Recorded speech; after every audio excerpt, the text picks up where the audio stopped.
And may the Lord add a blessing to the reading of his word.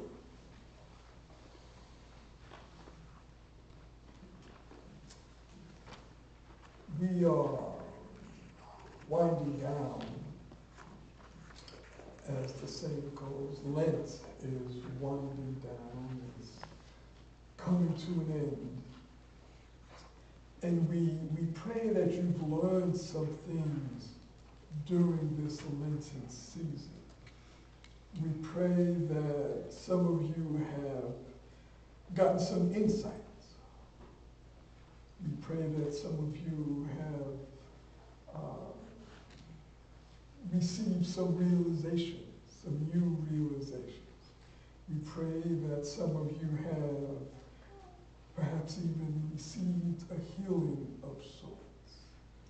We pray that some of you have felt just a little bit closer to God through your communing with God, through your times of prayer and meditation.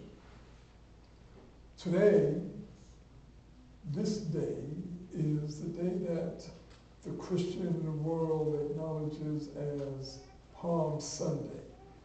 And it's the beginning of what we refer to as Holy Week, which includes Maundy Thursday, which is when Jesus washed the feet of his disciples, as well as Good Friday and culminating in Easter. On this morning, approximately 2,000 years ago, Jesus and his 12 disciples left Bethany on foot and traveled to Jerusalem. Now let's understand that the stories and the events in the Bible are not only historical, but they have deeper significance. They have a more spiritual and metaphysical significance. And it is good for us to delve into some of that metaphysical significance so that it becomes less a story that happened 2,000 years ago and more so a story and events that we can apply in our own life, world, and affairs.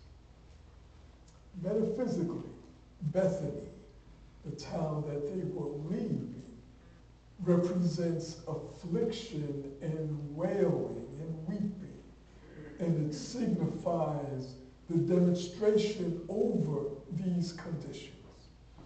We remember that it was in Bethany that Jesus raised Lazarus from the dead. He had been dead for 4 days, in the tomb for 4 days. And in raising him from the dead, Jesus also overcame the sorrow and the sadness of Mary and Martha, Lazarus' 2 sisters. So they were leaving that town of weeping and wailing and with the consciousness of misery and trying to overcome that. And Jesus and his disciples were traveling where? They were traveling to Jerusalem. Jerusalem symbolizes metaphysically the habitation of peace, a vision of peace, an abode of prosperity within us. Charles Fillmore tells us in Keep a True Lent that Jerusalem within us is the abiding consciousness of spiritual peace, which is the result of continuous realizations of spiritual power.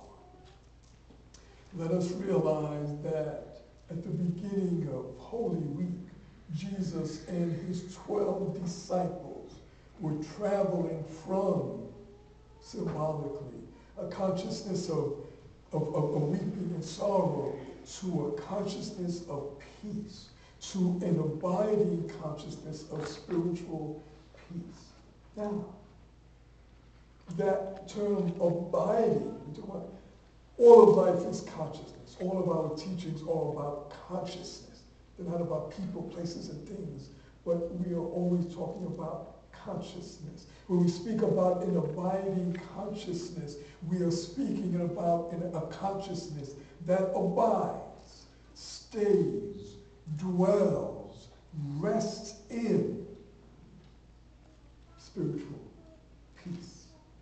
Not a consciousness that goes in and out of spiritual peace. Not a consciousness that wanders and teeters and totters, if you will, on the verge of, not a consciousness that sometimes is and sometimes isn't, but a consciousness that dwells and abides in the spirit of peace.